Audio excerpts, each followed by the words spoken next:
Have you ever felt like it's too late to start over? Like you've missed your chance, and now you're just stuck? Well, I want to tell you a story today that might just change your mind.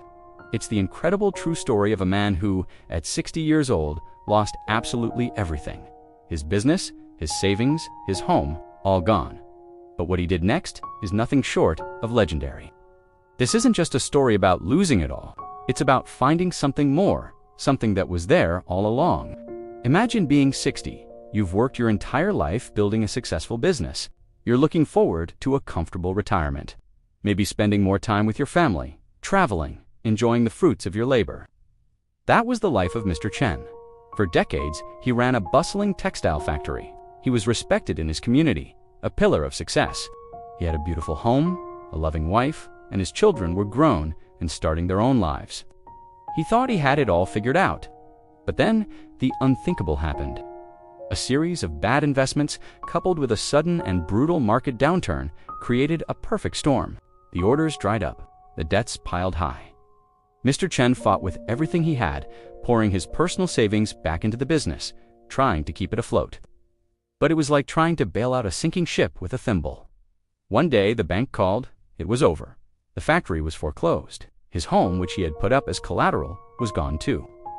At 60, Mr. Chen found himself with nothing but a few personal belongings and a mountain of debt. The initial shock was devastating.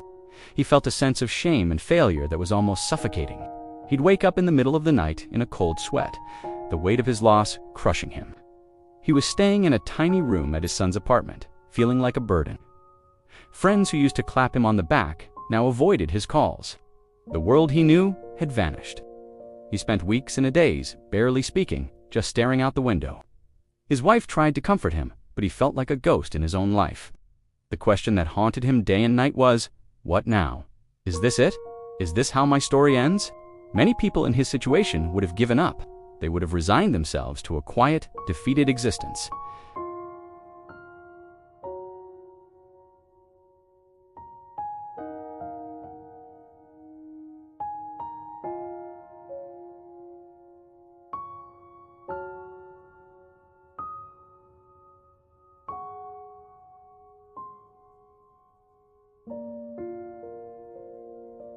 And in that simple moment, something clicked for Mr. Chen. He saw resilience in its purest form. He realized that falling down wasn't the end. It was just a part of the process of building something new. He thought back to his own life, not just the successful years, but the very beginning. He remembered being a young man, full of energy and ideas, with nothing but a dream. He remembered the thrill of starting his first small workshop, the long hours, the sacrifices. He had built an empire from scratch once before. The skills, the knowledge, the experience, they weren't gone. The factory was gone, the money was gone, but the man who built it all was still there. So, Mr. Chen made a decision. He wasn't going to let his story end in failure. He was going to start a new chapter. He was 60 years old, but he decided he wasn't too old to learn, to grow, and to build again. He didn't have capital, he didn't have a factory, but he had something invaluable: decades of experience in the textile industry. He knew fabrics, he knew suppliers, he knew quality. He started small, incredibly small. He went to the local fabric markets, the ones he hadn't visited himself in years. He used the little money his son gave him to buy small, high-quality fabric remnants that larger factories discarded. His expert eye could spot treasures in what others saw as trash. He brought them back to his son's tiny apartment. His wife, who had been a seamstress in her youth, dusted off her old sewing machine. Together, in that cramped room, they started making handmade items. They started with simple things, beautiful, unique cushion covers. Mr. Chen handled the fabric sourcing and cutting, and his wife did the intricate sewing. Their first office was the dining table. Their warehouse was a corner of the bedroom. It was a far cry from his sprawling factory, but there was a different kind of energy there. It was a partnership, a new adventure they were on together. He knew he couldn't compete with the big factories on price or volume.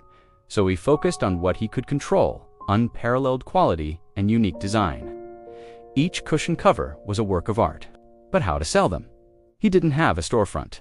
He didn't have a marketing budget, so he turned to the internet.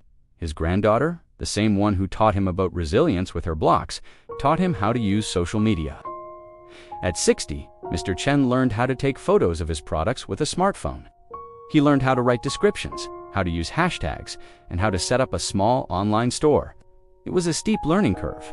There were days he felt completely lost, staring at the screen, feeling like an ancient relic in a digital world. But he persevered. He remembered the falling blocks.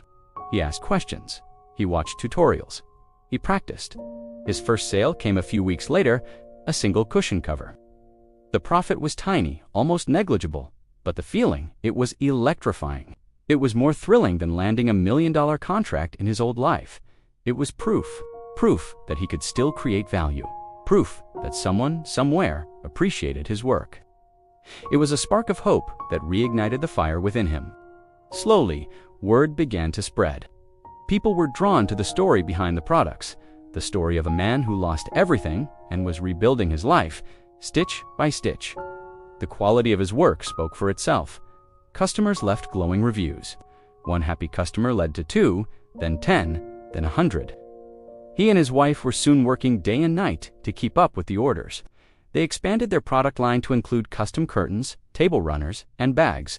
The tiny room in his son's apartment became too small. They rented a small workshop, just a single room. But to them, it felt like a palace. It was theirs. They hired their first employee, a young seamstress from the neighborhood. Mr. Chen was a boss again, but a different kind of boss. He was a mentor, a teacher. He remembered the feeling of failure, and it made him a more compassionate and patient leader. Within 5 years, his small online brand, born from the ashes of his former life, had become a recognized name in artisanal home textiles. He never rebuilt the giant factory of his past. He didn't want to. He had found a new kind of success. It wasn't measured in square footage or the number of employees, but in the freedom and joy he found in his work. He was creating beautiful things with his own hands, working alongside his wife, and connecting directly with people who loved his craft. He was happier than he had been in decades. He wasn't just a businessman anymore. He was an artisan. He wasn't just chasing profits. He was pursuing a passion. The loss of his fortune, which he once saw as the end of his life, had paradoxically become the catalyst for his greatest chapter. It stripped away everything that was unessential and forced him to reconnect with the core of who he was. Mr. Chen's story is a powerful reminder for all of us. It teaches us that age is not a barrier to starting over. It teaches us that our worth is not tied to our bank account or our job title. Our true value lies in our experience, our skills, our resilience, and our capacity to create. He lost his business, but he found his purpose. So, if you're feeling stuck, if you feel like you failed, or if you think it's too late to chase a dream, remember Mr. Chen. Remember the 60-year-old man who lost everything and decided to pick up the pieces and build something new, something even more beautiful. Failure is not the end of the road. It's a redirection. It's a chance to build a life that is not just successful, but also meaningful. Your story isn't over. You're just starting a new chapter. Thanks for watching today. If this story inspired you, please hit that like button and subscribe for more content that empowers you to live your best life. And share this video with someone who might need to hear it. We'll see you in the next one.